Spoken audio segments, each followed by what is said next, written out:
માનનીય વડાપ્રધાન શ્રી નરેન્દ્રભાઈ મોદી દ્વારા ડીજીપી શ્રીઓની વાર્ષિક કોન્ફરન્સમાં તેઓ દ્વારા ગુજરાત રાજ્યમાં પ્રજાની ફરિયાદોના નિરાકરણ માટે સ્વાગત ઓનલાઈન કાર્યક્રમ શરૂ કરવામાં આવેલ. તે મોડલ મુજબ તમામ ડીજીપી શ્રીઓને સ્વાગત પ્લસ ઓનલાઈન કાર્યક્રમ શરૂ કરવા સૂચન કરેલ હતું.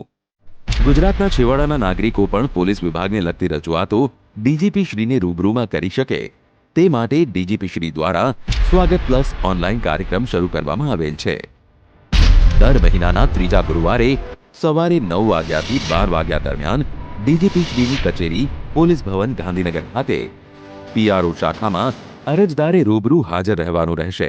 બપોરે 3:30 વાગ્યે ડીજીપી શ્રી દ્વારા હાજર અરજદારોને રૂબરૂ રજૂઆત માટે બોલાવી રજૂઆત સાંભળી સંબંધિત અધિકારીશ્રીઓને વિડીયો કોન્ફરન્સના માધ્યમથી અરજદારની રજૂઆત સંદર્ભે સ્પષ્ટતા કરવા જણાવવામાં આવે છે તથા તેના ત્વરિત નિકાલ માટે યોગ્ય આદેશ આપવામાં આવે છે. આ કાર્યક્રમ પોલીસ પ્રજા વચ્ચે સેતુ રચવા, તાત્કાલિક ફરિયાદ નિવારણ તેમજ રાજ્યની પ્રજાની સેવા, સુરક્ષા અને શાંતિના શુભ આશયથી શરૂ કરવામાં આવે છે. આ કાર્યક્રમમાં મહત્તમ પ્રજાજનો લાભ લે તે માટે અપીલ છે.